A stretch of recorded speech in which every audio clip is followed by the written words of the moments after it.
Hello mga Kazots Explorer! For today's video ay explore naman natin ang Mall of Asia.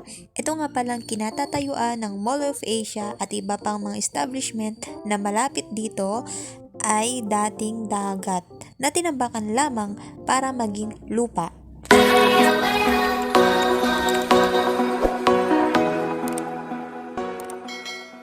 At katulad nga ng sinabi ko ay ginagawa nila ulit ngayon ang pagtatambak sa dagat para mas mapalawak pa at makapagpatayo pa ng mas maraming establishment gaya ng ginawa nila noon bago maipatayo itong Mall of Asia.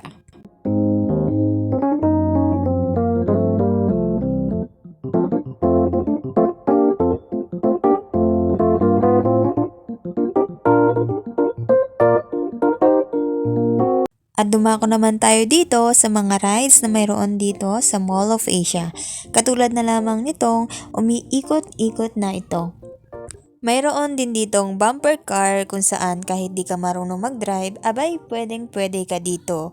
Mabubunggo ka nga lang ng ilang beses pero ayos lang yon. At least ay naranasan mong sumakay at mag-drive dito sa bumper car na ito. Dito naman tayo sa Drop Tower, kung saan kapag sumakay ka dito ay gugulatin ka lang naman sa kaba dahil bigla na lamang itong dadaos-dos pababa. Kaya kung may sakit ka sa puso ay huwag ka nang sumakay dito dahil baka atakin ka pa sa kaba at bigla ang pagkagulat. Pero kung strong independent ka naman at malakas ang loob mo ay siya sigit sumakay ka na't walang makakapigil sa'yo.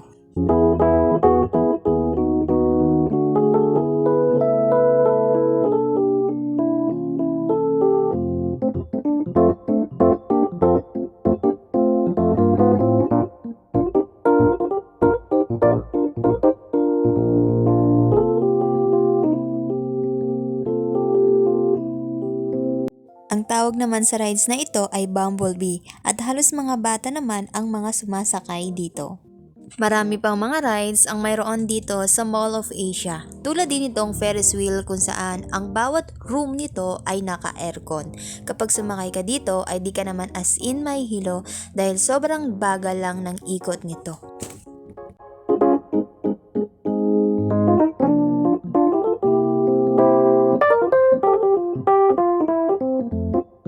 At balik tayo dito sa tabing dagat.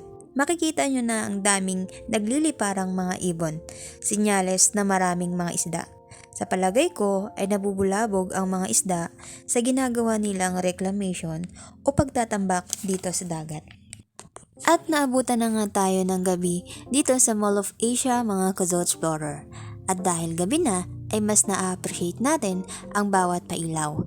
The lighting effects na talagang nagpapadagdag ng ganda dito sa Mall of Asia.